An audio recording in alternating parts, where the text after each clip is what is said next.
O trabalho como conhecemos é o que adoece o trabalhador emocionalmente ou a ausência de saúde emocional que torna o trabalho o que é para muitas pessoas, um castigo? Nossa, essa aqui dá Pergunta. uma tese de doutorado, viu? É verdade. E aí a gente está lidando realmente com duas correntes sociológicas, né? Eu vou deixar a Lud responder primeiro. Na minha opinião, eu acho que hoje eu acho que inteligência emocional tinha que fazer parte na escola. A gente tinha que começar desde cedo, porque eu acho que isso é uma grande lacuna que a gente tem atualmente. Eu vejo, é engraçado, né? Eu estou falando, a gente até voltando um pouquinho antes, esse negócio do restaurante.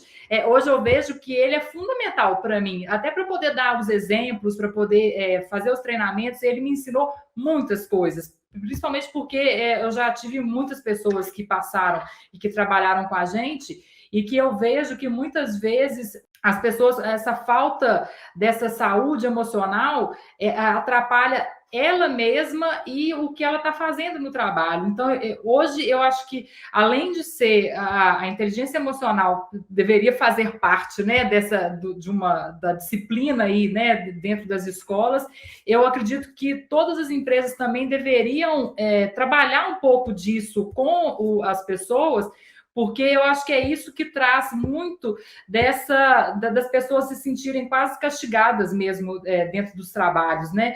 Porque as pessoas, muitas vezes, elas não sabem lidar com as emoções dela, e isso traz várias coisas que atrapalham no dia a dia.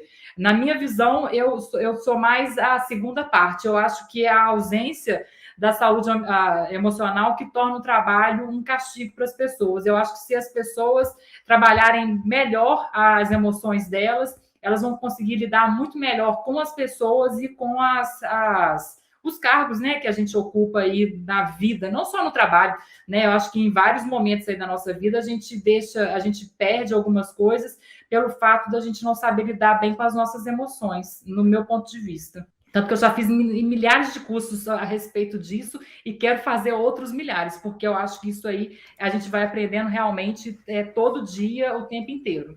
É aprendizado para a vida toda, gente.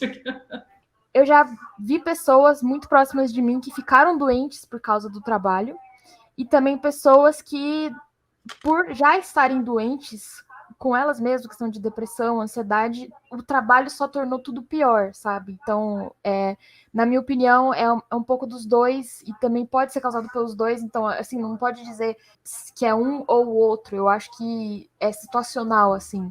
Mas o que você acha, Thais? Pega fôlego. Não, brincadeira. É assim, eu gosto sempre de analisar as condições materiais do nosso mundo, ou seja, o que já aconteceu, tudo que já aconteceu na nossa história. Quando a gente para analisar o trabalho contemporâneo, o trabalho que a gente tem ali do final do século XIX para cá, né, que foi evoluindo, entre aspas, esse evoluindo poderia ser problematizado de várias maneiras, mas eu vou falar assim para simplificar, tá? O trabalho no sistema capitalista se baseia na exploração do homem pelo homem. Quando a gente fala em exploração, isso não é um julgamento moral. Isso é uma relação, é um processo que existe. Por quê? Porque você, como trabalhador, vende o seu tempo, a sua força de trabalho para a pessoa que te contrata. A pessoa que te contrata, sendo assim, no meu caso, no caso da Lud, né, que não somos o Elon Musk, os verdadeiros capitalistas do mundo, né, nós também trabalhamos. Então a gente está ali no meio do negócio, porque da mesma maneira que a gente contrata e tem essas questões, a gente também está sofrendo pressões diferentes, né? Com custos, com assumir o compromisso de uma folha de 60 funcionários, né? Todas as dores de cabeça que isso tem. Mas se a gente parar para pensar, a relação sempre é muito desigual, porque sempre o dono da empresa, por pior que fique a situação dele, ele ainda é o dono da empresa, ele ainda tem a canetada final que determina se alguém vai ser mandado embora ou não. E o trabalhador, ele tem esse poder de escolha de sair quando ele tem essa escolha, porque muitas vezes ele não tem escolha. E aí ele precisa vender a sua força de trabalho justamente porque ele não pode ficar sem trabalho. Dito tudo isso e entendendo que existe essa situação que é desigual, e enquanto houver capitalismo, essa situação vai acontecer, e não tem como a gente fugir disso. Não tem como a Lud fugir disso, eu fugir disso, a Malu fugir disso. Por quê? Porque esse sistema, o sistema capitalista, é totalizante. A Lud, se ela não conseguir ter lucro com o restaurante dela, ela não consegue ter caixa para 6 meses, um ano à frente para poder pagar a folha de funcionários. Ela não consegue comprar os insumos para o restaurante dela. Então, é uma coisa que ela tem que buscar isso. Não é opcional. Porque ela precisa fazer para ela conseguir sustentar a empresa. Então, quando eu falo que ele é totalizante, é nesse sentido, que você não consegue fugir disso, você está dentro disso. Então, você pode ter outra visão de mundo, mas os seus boletos chegam em casa e precisam ser pagos com dinheiros. Né? Então, assim, você está imerso nesse sistema. Enfim, dito isso, o que acontece é que existem boas empresas, ou assim, empresas que buscam ter um tratamento um pouco mais humano com as pessoas, mesmo sabendo dessa condição, e existem empresas que são mais FDP, né? Então tem empresa que fala que o funcionário não pode ir no banheiro porque vai perder tempo, a gente sabe que tem de tudo por aí. Né? É muito complicado mesmo, porque a gente está falando de pessoas, e existem pessoas de todos os jeitos em todos os setores. Infelizmente isso existe, né, Lud? Então, assim, o que acontece?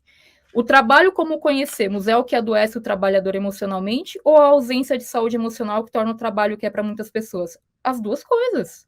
Porque, assim, às vezes a pessoa já está zoada mentalmente depois de 2 anos de pandemia, de ter que passou por várias poucas e boas, e daí ela voltou ao trabalho presencial.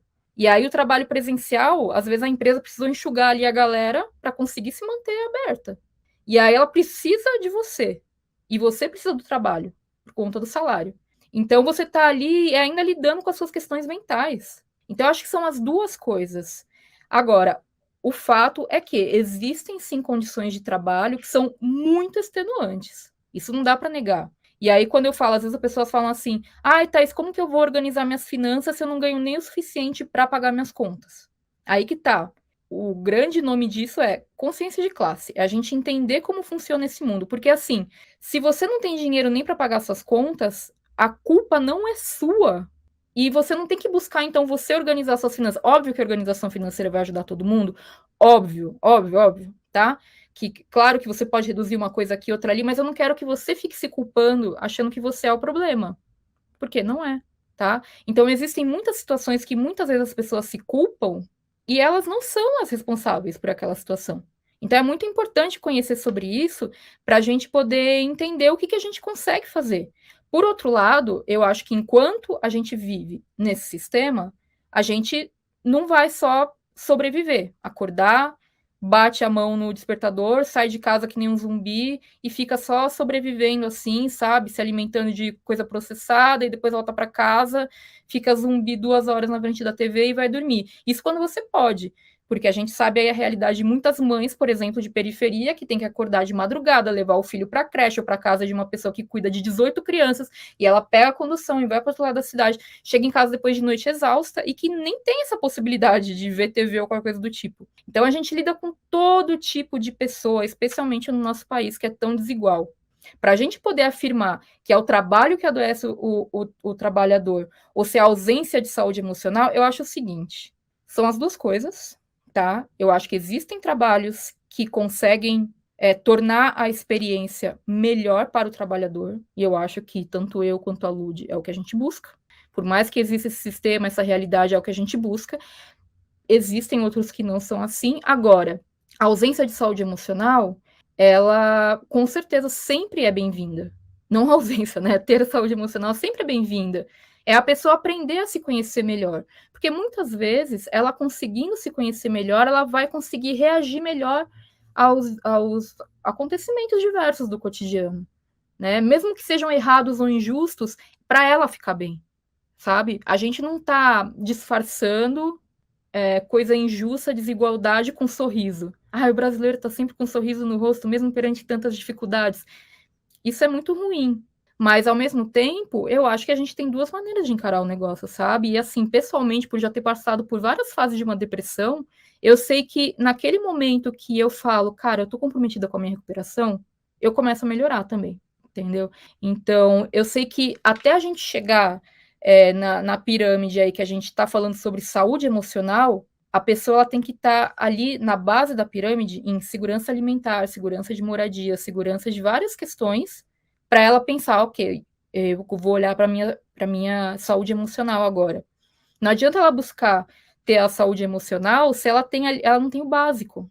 Como que uma pessoa que mora, uma mãe desempregada que mora num barraco com 2 crianças, que come às vezes uma vez por dia, ou nem isso, a gente viu vários casos ultimamente aí nos jornais, como que a gente vai falar para essa senhora que ela tem que desenvolver saúde emocional? Não é esse o ponto, ela precisa de comida, né? Então, eu acho que, respondendo a pergunta já fui, eu vou viajando aqui, né? Desculpa ter sido tão longa na minha resposta, mas é que eu acho que é importante que a gente fale isso, para cada pessoa compreender, assim, que existem coisas que são do sistema, existem problemas que são da empresa que ela trabalha, e que daí ela pode ir conversar e tudo mais, ou então, de repente, falar, não rola aqui, eu preciso ir para outro lugar, mesmo que isso leve um tempo.